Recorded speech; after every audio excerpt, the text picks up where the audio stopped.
la parole au nom du Premier ministre du gouvernement à l'ouverture de ces forums dédiés à la deuxième édition de l'exposition sur le financement climatique au Tchad, lesquels s'inscrivent dans la dynamique des grandes rencontres internationales consacrées à la lutte contre le changement climatique. Je voudrais, à l'entente de mon propos, au nom du chef de l'État, au nom du gouvernement et de l'ensemble des peuples tchadiens, saluer l'ensemble des partenaires, en particulier les Royaumes-Unis, pour leur engagement constant aux côtés du Tchad, illustré aujourd'hui par l'organisation, et nous espérons les succès de cette louable initiative. Au Tchad, le changement climatique, vous le savez, n'est ni une projection, ni un débat académique.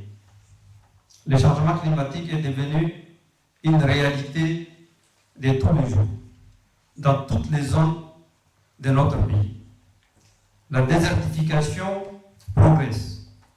Les ressources en eau se raréfient. Les terres se dégradent. Les inondations se multiplient. Le lac Tchad, qui faisait vivre des millions d'âmes, a vu sa superficie se réduire dramatiquement de plus de 90%. Ces constats décrivent une réalité à la fois simple et sombre. Le climat impacte fortement notre économie, nos territoires et même notre stabilité. Face à cette situation, le gouvernement du Tchad, sous l'impulsion du maréchal Mohamed Idriss Déby Itno, président de la République, chef de l'État, a fait un choix clair: placer la résilience climatique au cœur de l'action publique. Nous avons pris des engagements internationaux crédibles. Ainsi, nous avons aligné notre plan national de développement sur les exigences de la transition écologique. Nous avons engagé des réformes et lancé des initiatives structurantes dans les énergies renouvelables, la restauration des terres et l'agriculture résiliente. Nous avons, et soyons lucides à ces propos, un handicap. Ce principal handicap aujourd'hui n'est plus dans la volonté politique, et comme tous les autres intervenants l'ont souligné, il est dans les manques de financement. Mesdames et messieurs, les coûts de notre transition écologique se chiffrent en milliards de dollars. Les besoins donc sont immenses, les ressources restent limitées. Dans ces conditions, une question se pose: comment transformer des engagements en projets et des projets en résultats concrets pour nos populations, victimes innocentes d'un dérèglement dont les causes sont scientifiquement identifiées et les responsabilités clairement établies. C'est précisément l'enjeu de ce forum. Nous ne sommes pas réunis ici pour réaffirmer des principes, moins encore pour disposer sur un phénomène dont les ravages multidimensionnels accablent nos populations. Nous sommes réunis pour mobiliser des financements, structurer des projets bancables et conclure de partenariats opérationnels.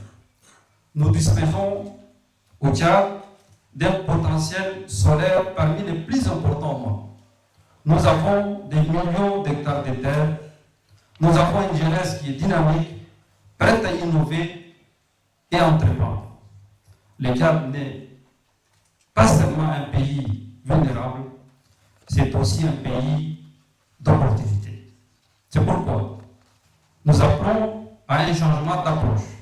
Les mécanismes de financement doivent être simplifiés, accélérés, vulgarisés et adaptés aux réalités des pays en situation de fragilité comme les nôtres. Les procédures actuelles sont trop lentes, ça a signalées avant ce propos, elles sont trop complexes, elles sont trop éloignées du terrain. L'urgence climatique n'est pas conciliable avec la lenteur et la complexité administrative. Par conséquent, nous plaidons pour un accès direct et facilité au financement, pour des instruments innovants capables de mobiliser le secteur privé et une meilleure articulation entre financement public et investissement privé. Excellences, Mesdames et Messieurs, le gouvernement de la République du Tchad prend sa part de responsabilité dans ces combats. Nous travaillons à améliorer l'environnement des affaires, à renforcer les capacités nationales, à structurer des projets crédibles, à sécuriser les investissements. Nous voulons faire du Tchad un espace de confiance pour l'investissement vert. Mais la réussite de cette transition repose sur une logique de partenariat. Nous avons besoin de vous tous, de votre expertise, de vos technologies, de vos investissements.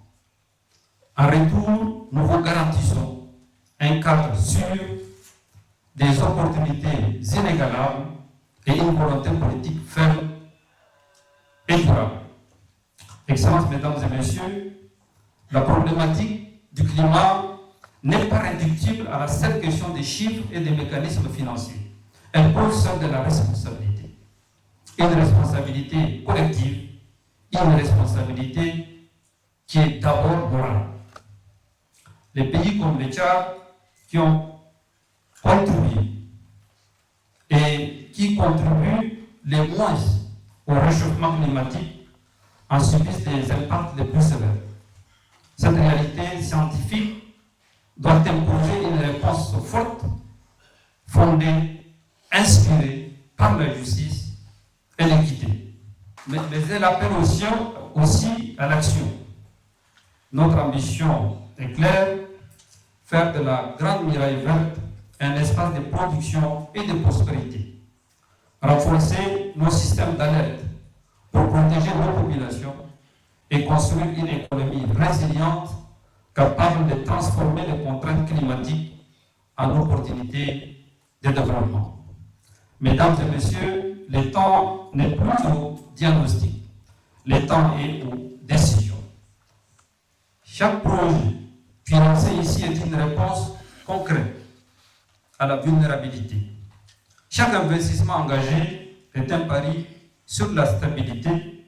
Chaque partenariat conclu est un pas vers un avenir durable.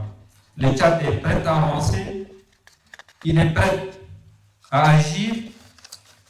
Nous attendons de nos partenaires qu'ils le soient tout autant.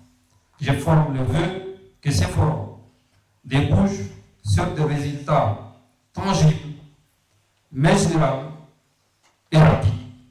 C'est dans cet esprit de responsabilité, d'engagement et d'action que je déclare officiellement ouvert les travaux de la deuxième édition de l'exposition sur le financement climatique au Tchad. Je vous remercie.